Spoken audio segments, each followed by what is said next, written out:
Hello दोस्तों, स्वागत है ललिन एकेडमी में। आपका स्पेशल क्लास है आरआर एलएफ का। बहुत ही डिमांड चल रहा था कि सर आरआर एलएफ का कमेंट आ रहा था कि बता दीजिए, यूनेस्को के बारे में बता दीजिए, आईएलए के बारे में बता दीजिए।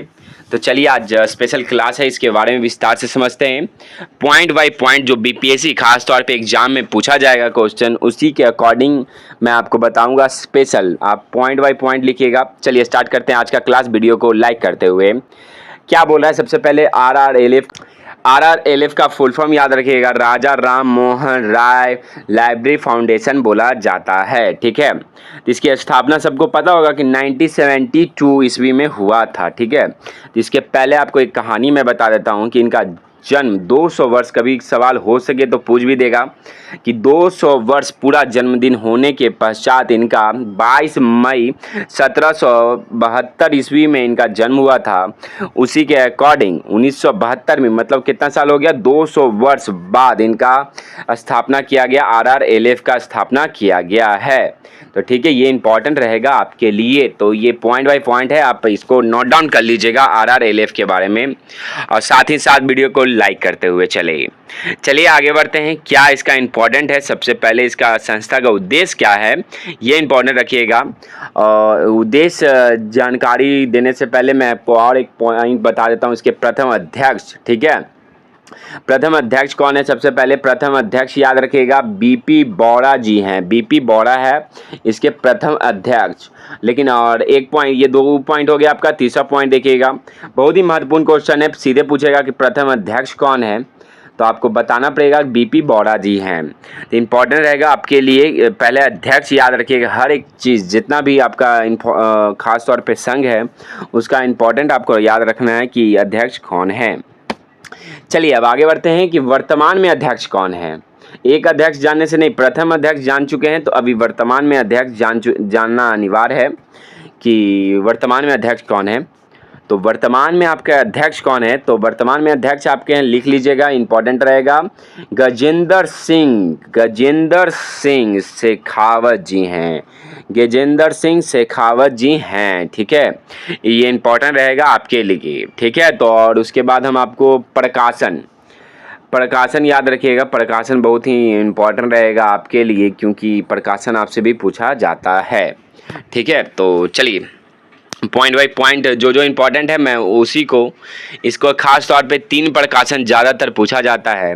पहला प्रकाशन आपसे पूछा जाता है कि ग्रंथना, खास तौर पे ग्रंथना, इसका प्रकाशन है आरआरएलएफ का। ठीक है, तो इसको याद रखिएगा। दूसरा है directory of public library in India. ठीक है, directory of public library in India, ये इंपॉर्टेंट रहेगा आपके लिए, बहुत ज़्यादा महत्वपूर्ण है। चलिए इसके बाद अब आपको अवार्ड बताते हैं।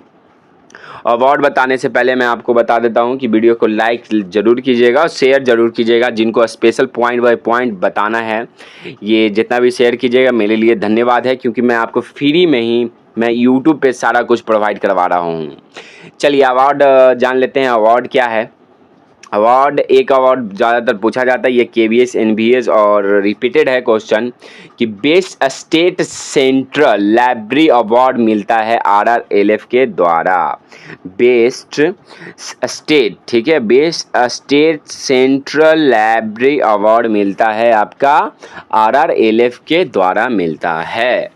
ठीक है, तो ये आरआरएलएफ का ये सबसे ज़्यादा महत्वपूर्ण पॉइंट था, जो आपसे रिपीटेड क्वेश्चन है। जितना भी मैं बता रहा हूँ ये रिपीटेड क्वेश्चन है, बार बार ये पूछा जा चुका है। केवीएस में देख सकते हैं, एनवीएस में भी देख सकते हैं। ठीक है, तो भी मैं पॉइंट बाय पॉइंट बता चुका हूँ। बीपीएससी में भी आपसे पूछा जाएगा, स्टेट भी होगा, तो इसी क्वेश्चन में घुमा के पूछ दिया जाएगा। चलिए अब आगे बढ़ते हैं नेक्स्ट क्वेश्चन पे। आरआरएलएफ के कुछ जानकारी ले लेते हैं कि इसका उद्देश्य क्या है। सबसे पहले इसका उद्देश्य क्या है, तो इम्पॉर्टेंट है पहला पॉइंट, राज्य सरकारों। ये पॉइंट आप मत लिखिए, तो कोई ज़रूरत नहीं है। जितना मैं अभी फ़िलहाल बताया हूँ, प्रकाशन, अवार्ड और अध्यक्ष, वो लिखना अनिवार्य रहेगा आपके लिए। राज्य सरकारों के सहयोग से भारत में सार्वजनिक पुस्तकालय के प्रगति की योजना बनाकर पुस्तकालय आंदोलन को बढ़ावा देना है। और एक पॉइंट मैं सीधे बोल देता हूँ, इसको सार्वजनिक पुस्तकालय के लिए ध्यान बनाया गया है ज़्यादातर। सार्वजनिक पुस्तकालय का मतलब है कि इसको सार्वजनिक पुस्तकालय में ये वित्त मतलब पैसा उपलब्ध करवाता है। आपसे कई बार सवाल में पूछा जाएगा कि कैसे प्रोवाइड करता है। कई बार आप सवाल में देखते होंगे कि खास तौर पे आपका रहता है कि RRLF के द्वारा विकासशील लाइब्रेरी में, खास तौर पे विकासशील लाइब्रेरी में कितना पैसा देना पड़ता है, विकसित लाइब्रेरी में कितना देना रहता है, और उत्तर पूर्व लाइब्रेरी में कितना पैसा देता है, ये भी इम्पोर्टेंट रहेगा आपके लिए।